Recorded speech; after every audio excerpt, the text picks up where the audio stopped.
Je vous remercie de m'accueillir. Je sais que c'est pas simple pour vous sur un temps de déjeuner, toujours entre deux portes, d'essayer de prendre le temps de penser votre travail. Et pourtant, c'est bien ce à quoi arrivent ces extraordinaires nouvelles organisations du travail, nous empêcher de penser. Car nous faire travailler à toute allure, à flux tendu, a comme premier effet de nous empêcher de penser. Alors, comme je suis du siècle dernier, moi je me souviens que lorsque j'étais enfant, le travail était comme l'air qu'on respire. Mes parents avaient du travail, je savais qu'à la fin de mes études, j'en aurais aussi. Et en 1975, je deviens psychologue dans un service de chirurgie de la main à l'hôpital de Nanterre, là où la chirurgie de la main a été créée. Et il était évident qu'à l'époque, perdre sa main au travail était la tragédie que vous pouvez imaginer pour des ouvriers qui n'avaient que ce merveilleux outil pour survivre. En tout cas, je peux vous assurer que le mot organisation du travail ne faisait pas partie de notre vocabulaire, que ça nous paraissait être une nébuleuse bien lointaine, que de toute façon les dégâts du travail ne concernaient à l'époque que le corps physique, et qu'en plus nous étions sûrs d'avoir des positions très scientifiques, alors qu'elles étaient moralisatrices si l'ouvrier ne guérissait pas après les merveilleuses opérations du chirurgien. Les chirurgiens me l'envoyaient. Ce n'était jamais du côté du travail qu'on cherchait, c'était forcément du côté du psychisme individuel de cet ouvrier, car certains d'entre vous n'ont pas connu cette époque, mais c'était le plein emploi. Et donc, si on ne retournait pas au travail, c'est qu'on était paresseux, oui, je vous assure. On notait ça dans nos dossiers, ou bien névrosé, ou bien revendicateur.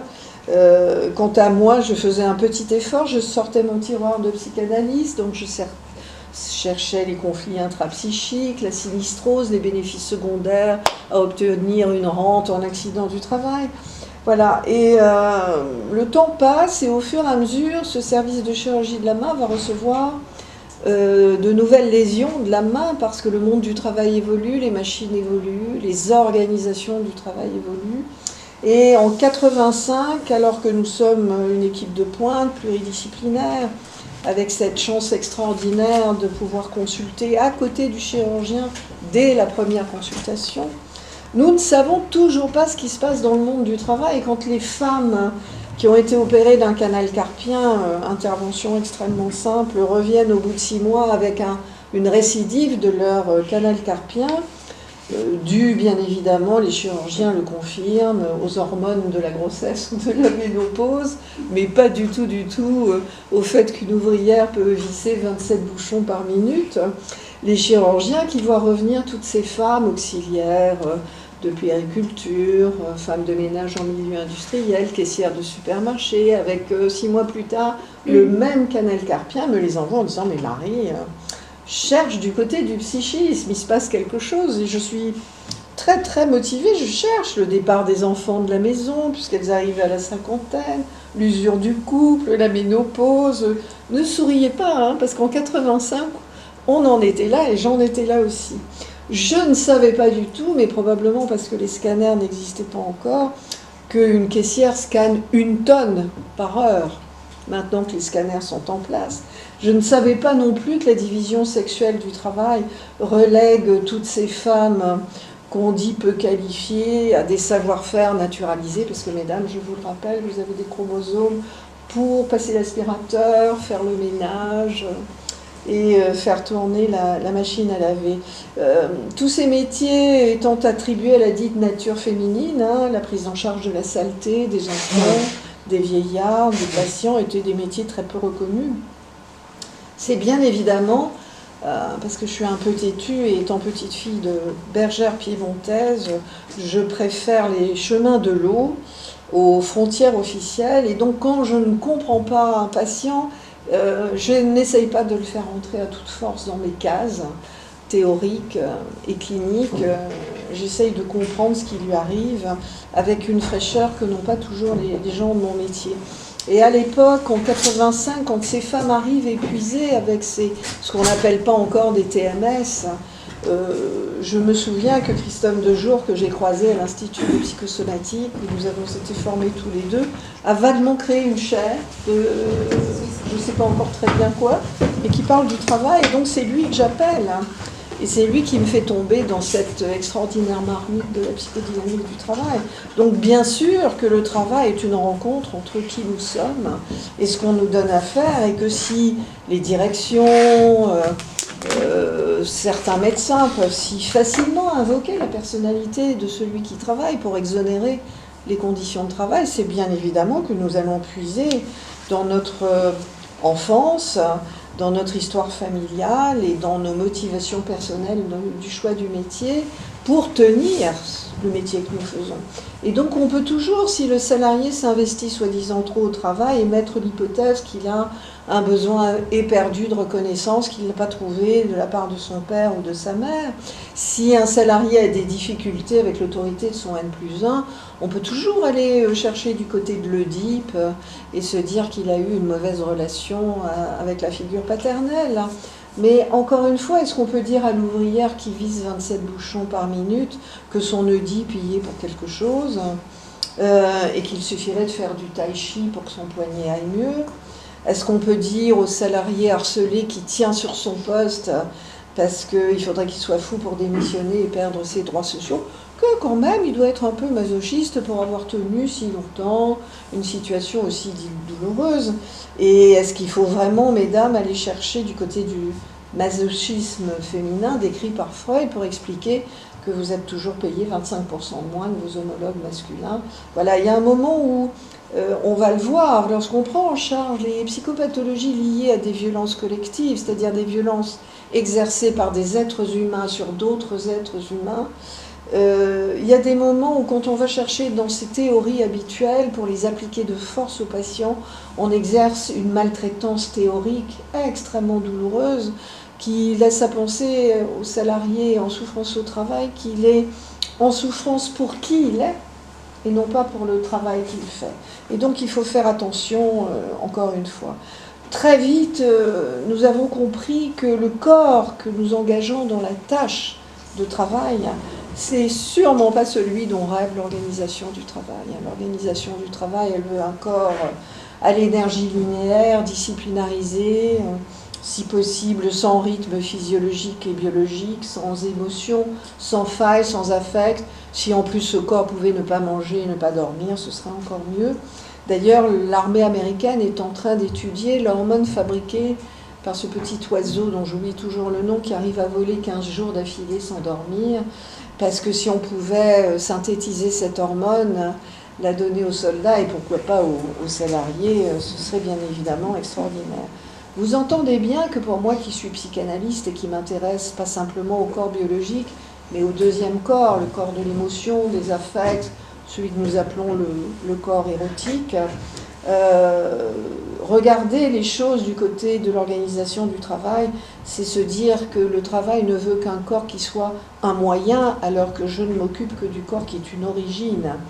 Et donc, on voit très bien que très loin de toutes les procédures, y compris chez vous, qui sont hyper carrées, l'engagement dans le travail nécessite de convoquer tout le soubassement émotif, toutes les valeurs éthiques avec lesquelles on a été élevé, bref, toute sa personnalité.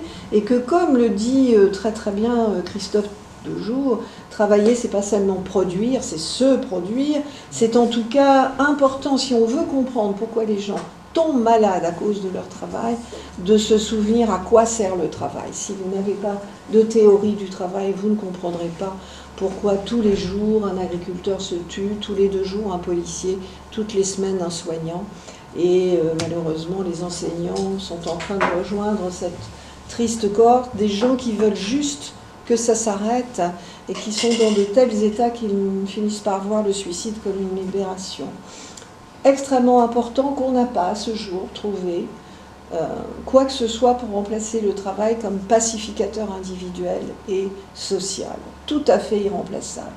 Travailler, c'est s'émanciper socialement, c'est gagner sa vie, bien évidemment, c'est s'accomplir, démontrer ses savoir-faire professionnels, construire cette identité si précieuse, c'est bien évidemment obtenir si possible la reconnaissance par l'usager pour lequel on travaille, par la hiérarchie pour qui on travaille, et puis par ses pairs au travers du travail exécuté dans les règles de métier. On va voir à quel point les nouvelles organisations du travail ne permettent plus d'exécuter le travail dans les règles, comme c'est le cas à l'hôpital assez tristement.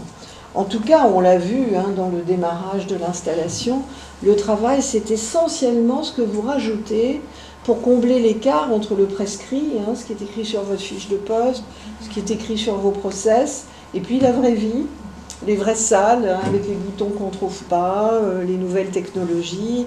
Et donc c'est important de se souvenir que, bien évidemment, voilà, le travail, c'est ce que les femmes et les hommes rajoutent à la tâche prescrite pour que ça tourne.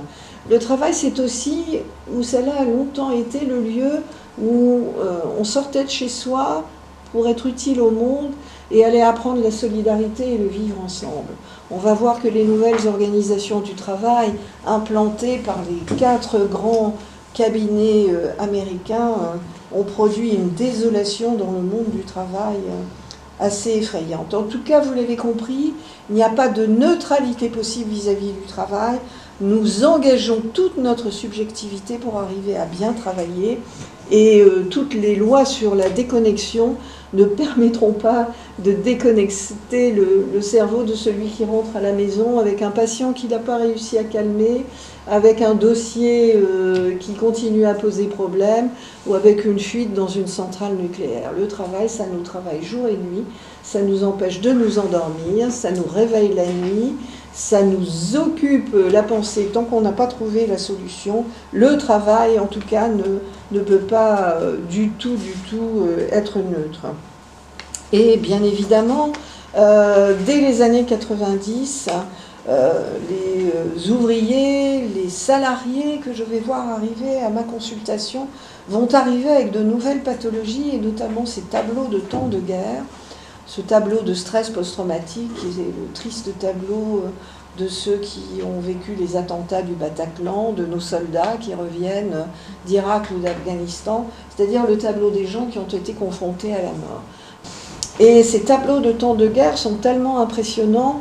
À l'époque, nous sommes déjà 3 consultations, qu'on se téléphone tous les jours pour dire « mais tu reçois les mêmes, dans le même état, avec ces yeux hallucinés, c'est comme cauchemar que ces gens racontent, comme cette secrétaire de mairie, quand il y avait encore des fausses factures à taper et qu'elle osait refuser, qui se cauchemarde la nuit, nue sur un escalier, les mains menottées dans le dos, faisant sous elle et ses collègues de la mairie passant à côté indifférentes, ou ce cadre de Next City qui s'imagine dans le rêve, dans un couloir tellement étroit que ses épaules sont bloquées et qu'il ne peut plus se retourner, mais une boule blanche arrive à l'horizon et va le décapiter. Des cauchemars qui, bien sûr, entraînent un réveil et des insomnies affreuses, des gens qui vont travailler la peur au ventre et qui souvent se disent que sur le trajet de la ligne 1, s'ils sautaient sous le train et sous le RER, ils n'auraient pas à y aller.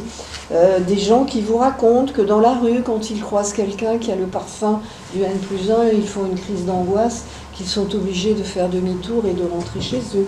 Des gens qui, jour et nuit, sont obnubilés parce qu'ils vivent au travail. Bref, mais que se passe-t-il dans le monde du travail? Que leur fait-on?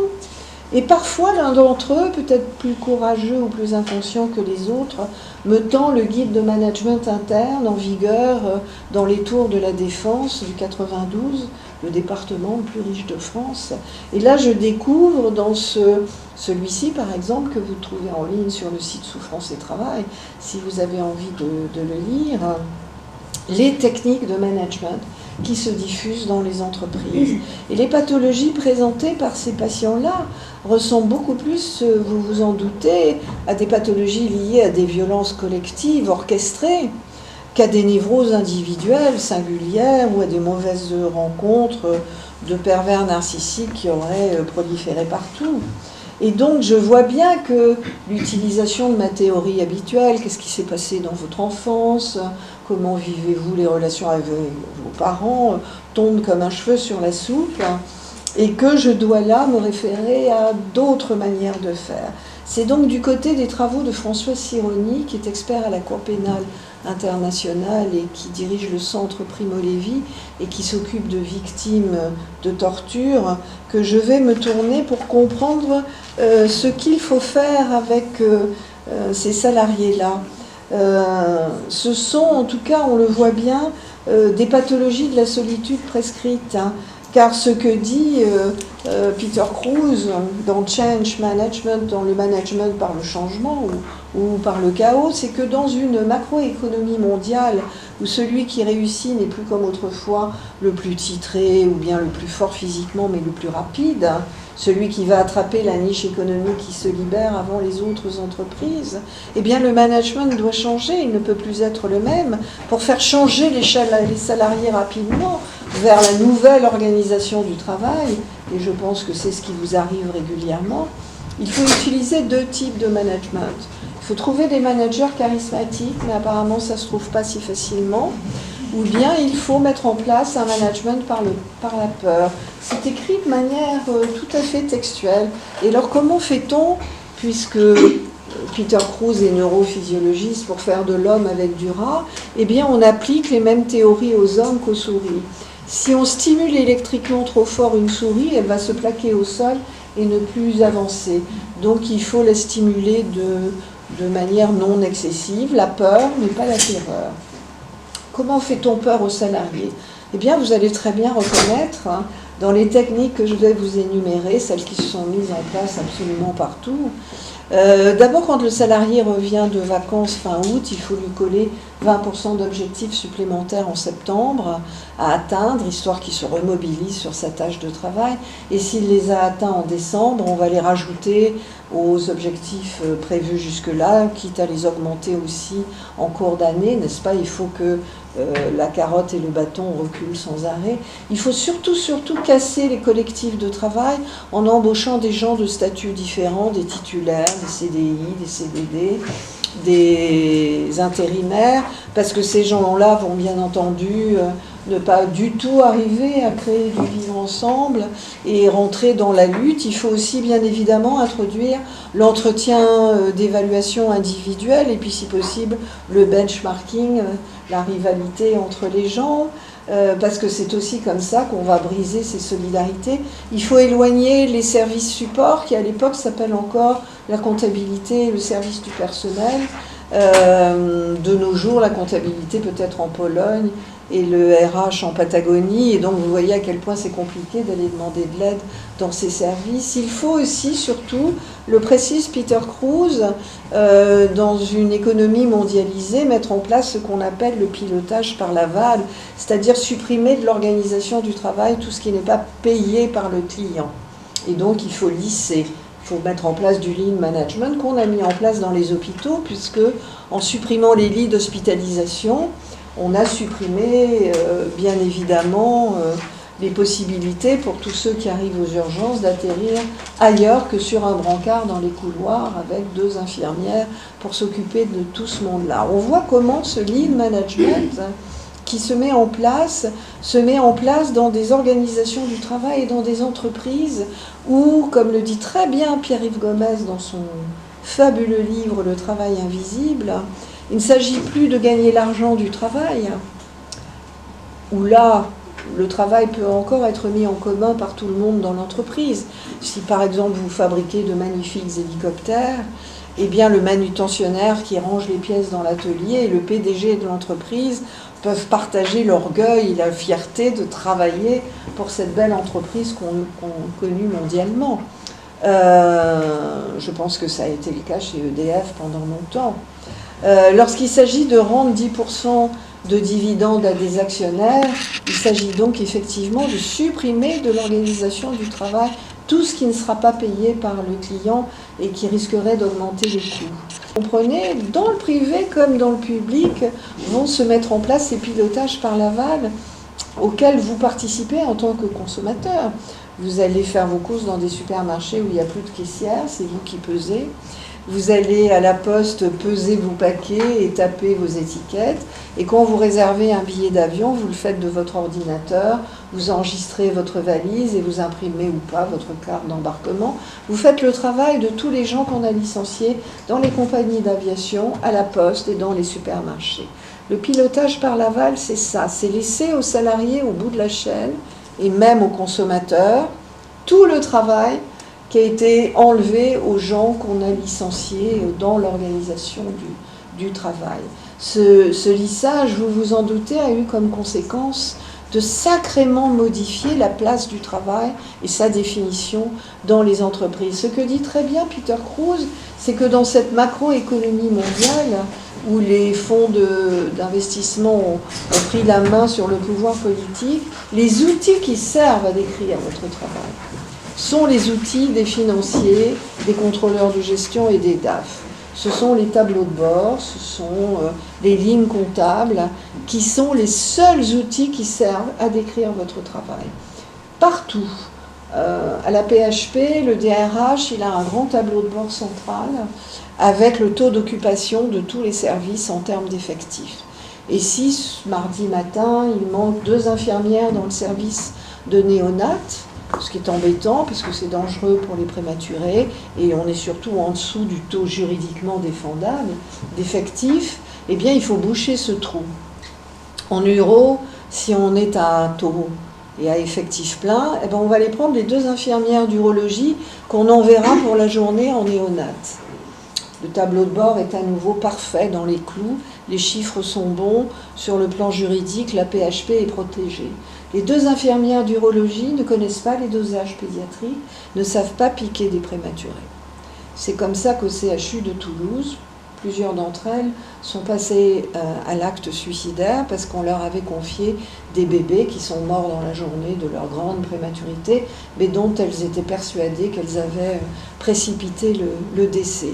C'est important que vous compreniez comment cette grammaire chiffrée qui est supposée désormais traduire le travail de tous, qui peut-être colle très bien à votre activité, mais pas vraiment non plus à la description de ce qu'est le travail réel, de tout ce qu'on rajoute pour que ça tourne, vient introduire un bouchon totalement hermétique entre les outils de la gouvernance des entreprises et des administrations, parce que c'est la même chose dans la police, et puis la réalité de ce que vivent les gens sur le terrain. Tout ceci, bien évidemment, va générer de nouvelles pathologies tout à fait spécifiques.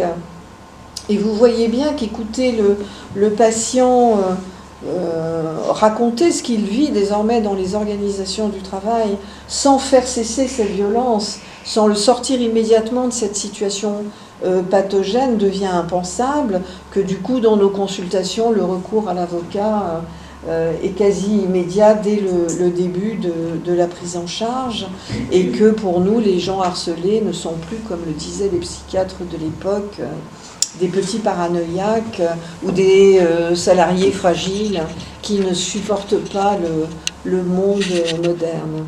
Par hasard, au fur et à mesure que ces organisations se mettent en place, va se mettre en place un nouvel environnement jurisprudentiel. En 2002, c'est le passage à l'obligation de sécurité de résultat, à cette loi extraordinaire que les magistrats, très inquiets de l'état de santé des salariés dans ce pays, ont décidé de promulguer. Cette année 2002 est prolixe, c'est la loi de modernisation sociale sur le harcèlement moral, mais c'est aussi cette magnifique loi L4121, article 11 pour la fonction publique, qui dit qu'il faut adapter le travail à l'homme et par l'inverse. Et donc, vous voyez comment les stages de gestion de la violence au guichet sont en fait totalement illégaux. Il faudrait organiser le travail au guichet pour qu'il n'y ait pas de violence et probablement simplement mettre assez de salariés. Et que ces magistrats vont très très loin dans cette obligation de sécurité de résultat et dans la loi sur le harcèlement moral avec des jurisprudences magnifiques. Savez-vous qu'en 2017, une DRH qui n'avait pas dénoncé un harcèlement moral parce que sa direction était un peu impliquée, a été condamnée à 1 an de prison avec sursis et 30 000 € d'amende. C'est ce qui va permettre probablement de condamner la DRH de l'hôpital Georges Pompidou qui n'est pas intervenue alors qu'elle savait que le professeur Magnien était harcelé et dont vous savez qu'en fait il s'est défenestré du 7e étage pour atterrir dans la cour centrale de l'hôpital. Voilà. C'est important de rappeler ces jurisprudences parce que entre perdre son travail parce qu'on intervient et avoir un casier judiciaire pour retrouver du travail ailleurs, vous avez compris à quoi servent les jurisprudences. En tout cas, si j'insiste toujours sur le cadrage légal, c'est pour vous montrer à quel point le magistrat en droit du travail n'a pas du tout le raisonnement du psychiatre, n'a pas du tout le raisonnement du chef d'entreprise. On sait par exemple que les manquements à l'obligation de sécurité de résultat constituent une faute inexcusable avec des critères précis. C'est-à-dire que par exemple chez EDF, votre directeur ne peut pas dire qu'en 2019, à l'heure d'Internet et de Google, il ne sait pas quels sont les risques encourus en termes de risques psychosociaux, le suicide, l'épuisement professionnel, le harcèlement moral, et que donc il doit avoir cette connaissance in abstracto, au summum de la connaissance scientifique du moment, et remplir votre document unique avec tous ces risques et mettre en face toutes les mesures de prévention primaire pour empêcher ces risques d'advenir. Et si ce document unique n'est pas rempli, à vous d'aller le consulter, puisque la loi prévoit que chaque salarié puisse y avoir accès et demande à ce que les risques encourus sur son poste y soient notés. C'est le deuxième critère qui est encore plus intéressant, car vous entendez bien que les directions parlent beaucoup de la fragilité des salariés. Eh bien, il se trouve que pour le magistrat, que le salarié soit fragile ou pas, on s'en fout un peu. Il suffit que la faute commise au niveau du travail fasse partie des causes nécessaires, par exemple du suicide. Cette cause n'a pas à être la cause déterminante du suicide. Si on peut retrouver un lien à 10% avec le travail dans le suicide en question, eh bien ce sera la faute inexcusable de l'employeur. Donc vous voyez que devant la justice, la question des maladies liées au travail se traite avec un angle de vue tout à fait différent. En tout cas, vous l'avez compris, car je pense que votre entreprise se situe dans ce même contexte. La production de valeur n'est plus en 2019 malheureusement issue de votre travail, mais essentiellement des méthodes de gestion. Et on voit bien comment la langue managériale est venue d'ailleurs apporter sa contribution. On ne parle plus de chef d'équipe mais de manager. On parle beaucoup de reporting, d'objectifs plutôt que de travail réel. Ce ne sont pas des termes neutres ni un relooking, des termes anciens. On voit que l'entreprise est devenue le lieu du calcul total de l'incalculable, c'est-à-dire le travail humain. Tout ce que vous faites tous les jours, en puisant dans vos réserves, dans votre subjectivité, dans votre honneur, dans vos connaissances, dans vos petits réseaux implicites, dans vos ressources personnelles et collectives, pour que ça marche. Et voilà comment le travail humain, avec sa sensorialité, ses muscles, ses efforts cognitifs, son honneur, va disparaître au profit du zéro défaut, zéro délai, enfin, une grammaire financière qui, vous l'avez compris, rend le travail réel invisible. Et cette invisibilité est probablement la première souffrance pour le salarié. Alors, quelles sont les formes les plus courantes que prennent les organisations du travail ?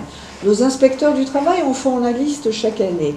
Vous allez donc pouvoir voir si EDF s'aligne sur ces caractéristiques. On sait que partout en France, la charge de travail réelle est plus importante que la charge dite théorique, mais je pense que c'est pareil chez vous. On sait que partout nous sommes dans l'oligarchie et l'envahissement et la submersion par les procédures, par la communication, par la qualité. AZF était certifié, mais le sous-traitant qui ne l'était pas a posé le sac de chlorure de potassium au mauvais endroit.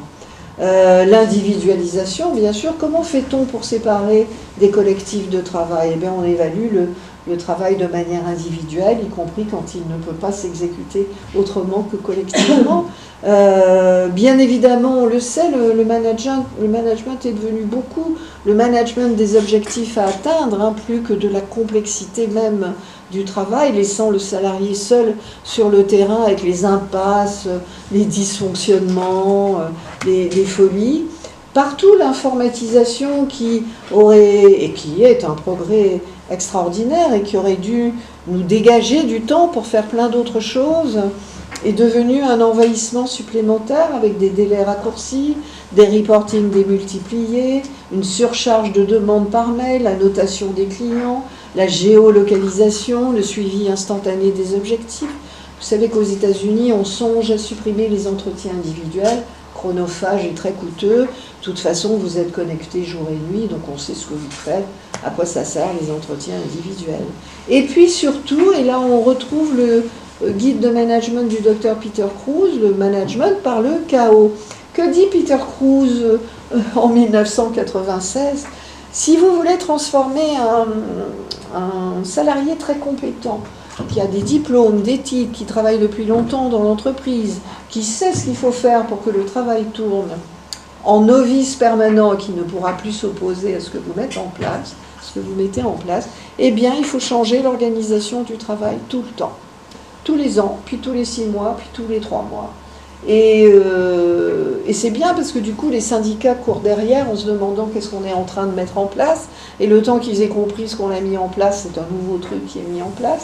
Et puis surtout, celui qui avait une antériorité dans l'histoire de l'entreprise, qui savait s'y prendre, qui connaissait le métier, va être totalement désarçonné par toutes les nouvelles manières de faire, les nouveaux process, le nouveau vocabulaire, la nouvelle constitution des équipes, les nouveaux organigrammes, et va ne plus rien avoir de ces mémoires procédurales, de ces mémoires du travail, à opposer à cette nouvelle organisation, puisqu'il ne comprend pas. Alors, les réorganisations constantes, vous avez vu, hein, ça s'appelle diversification de l'activité, recentrage sur le cœur de métier, sauvegarde de la compétitivité. C'est un très joli vocabulaire, extrêmement positif. Le psychanalyste que je suis est désormais très très loin de l'Oedipe et des conflits intrapsychiques. Par contre, elle est au cœur de ce qui reste du fonctionnement humain, la culpabilité. Car les salariés qui viennent nous voir sont dans un état de peur et de culpabilité, de ne pas être à la hauteur, qu'il nous faut combattre avec les techniques de François Sironi pour les gens torturés, c'est-à-dire déconstruire les techniques qui sont à l'œuvre pour mettre le salarié qui vient travailler en situation de faute prescrite. Car quand vous arrivez au travail en n'ayant pas fini les objectifs de la journée de la veille, qui se rajoutent à celles de la journée que vous commencez, et qui de toute façon sont des objectifs inatteignables, on vous place en situation de faute prescrite. On le sait, hein, dans certaines entreprises ou dans certaines administrations, laisser traîner comme ça le truc que vous n'arriverez pas à faire permettra de se débarrasser de vous le jour où ce sera nécessaire. C'est dans votre dossier, vous n'avez pas bouclé tel dossier à temps, vous n'êtes jamais à jour des objectifs qu'on nous donne. Cette faute prescrite, elle vient rencontrer de manière tragique notre besoin d'être à jour, notre conscience judéo-chrétienne, notre souci d'être reconnu pour la qualité du travail que nous effectuons, notre besoin de rentrer chez nous en ayant terminé avec ce que nous avions à faire pour essayer d'avoir l'esprit un peu libre, vient surtout percuter ce besoin de reconnaissance que chacun d'entre nous a, d'être reconnu pour ce qu'il vaut, pour son utilité au monde et pour ce qu'il apporte à l'organisation du travail. Et donc vous voyez comment cette charge de travail difficile à absorber va devenir un travail en mode dégradé. Vous savez bien comment ça se passe, j'ai trop à faire, c'est un coup de feu, c'est momentané. Puis quand vous remontez à nouveau 6 mois plus tard dans la hiérarchie, ben c'est comme ça, puis c'est pas autrement. Puis quand vous dites que vous n'y arrivez pas, vous ne savez pas hiérarchiser vos tâches, vous ne savez pas organiser votre travail. Et puis ça peut être, non mais ça vous laissez, on ne fait plus. Non, mais vous vous contentez de laver les mains, les fesses et le visage de la personne âgée, vous n'allez pas la doucher tous les jours. Et voilà comment, petit à petit, dans toutes les grandes fonctions régaliennes de la société qui protègent du chaos social, l'éducation, la police, le soin, eh bien on se retrouve avec un travail en mode dégradé, en mode abîmé, où aucun d'entre nous ne peut rentrer chez soi le soir, se regarder dans la glace et être fier de ce qu'il a accompli.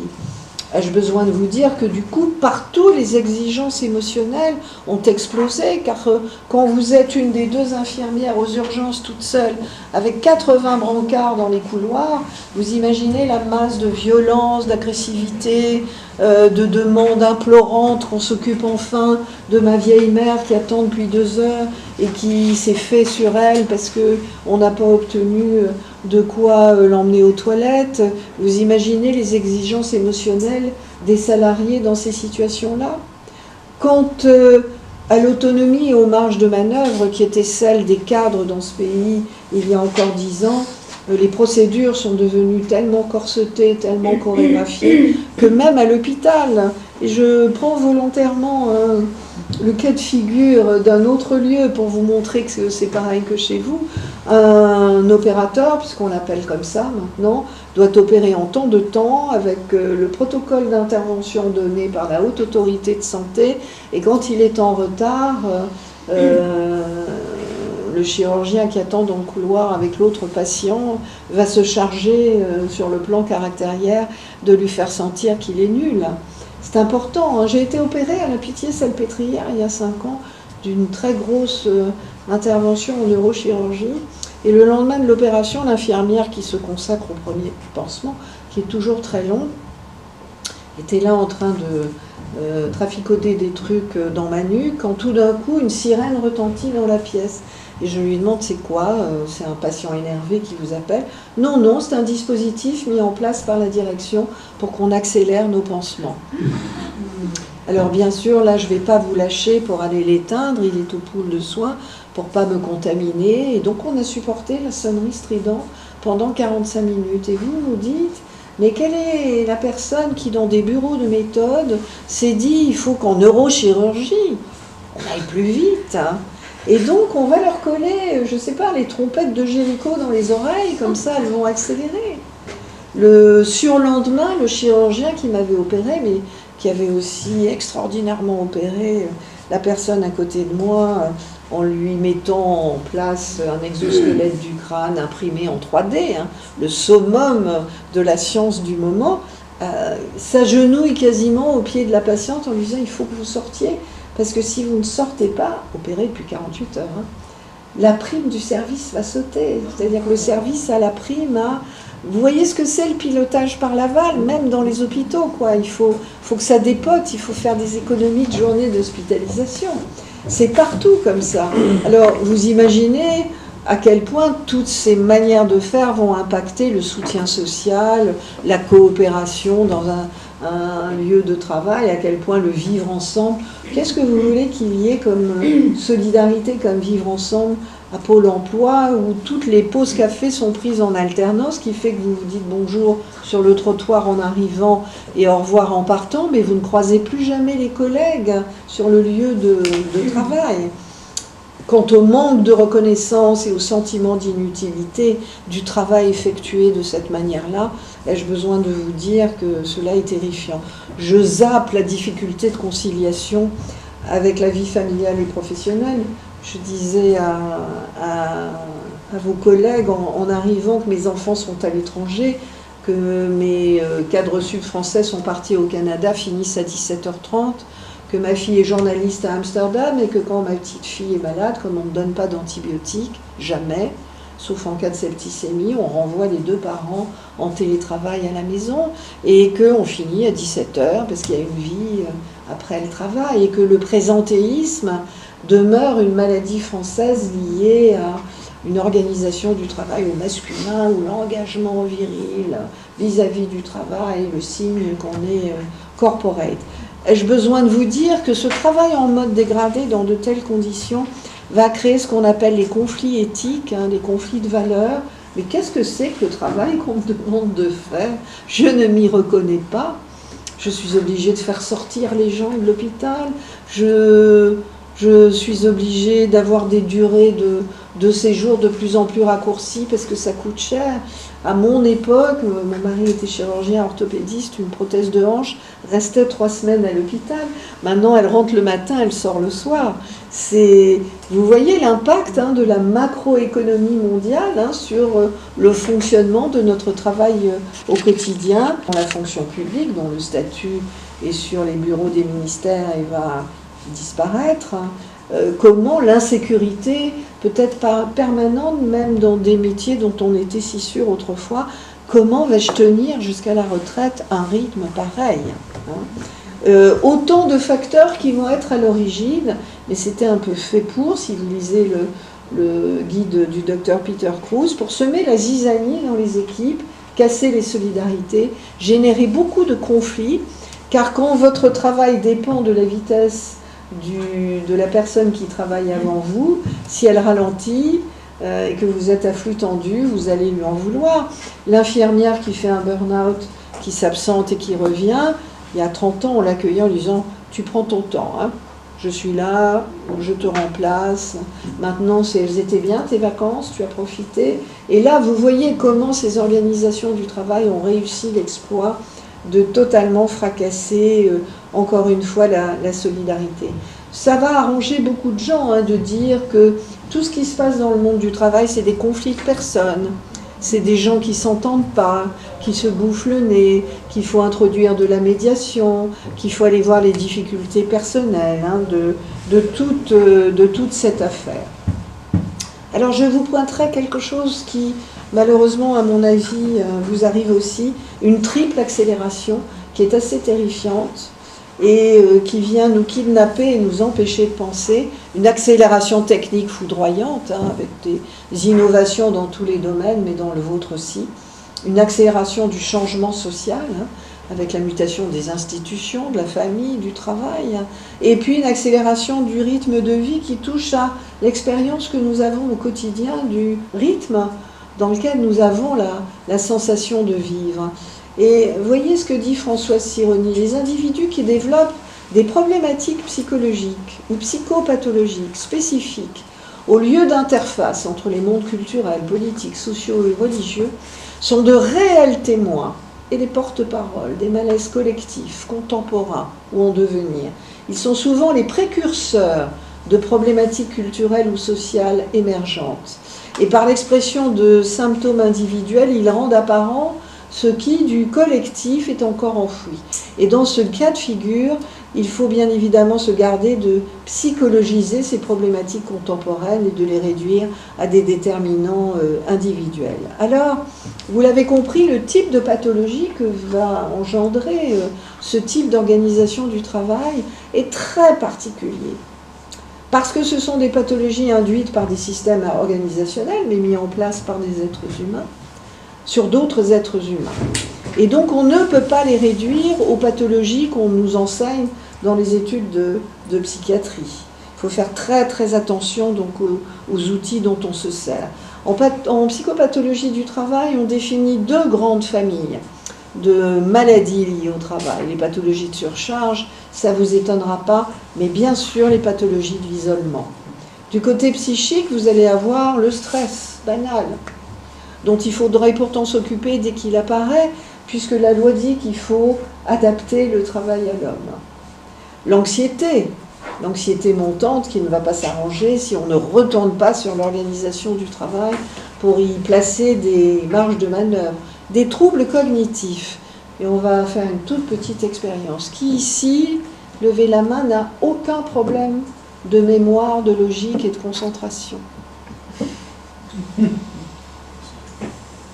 Et donc, vous voyez qu'une organisation du travail qui doit adapter le travail à l'homme et pas l'inverse devrait se préoccuper du fait que votre fonctionnement cognitif, surtout sur les métiers que vous occupez, commence déjà à être un peu entamé, à patiner. On s'occupe très très bien de ces machines-là. Quand il n'y a pas assez de mémoire, on en rajoute.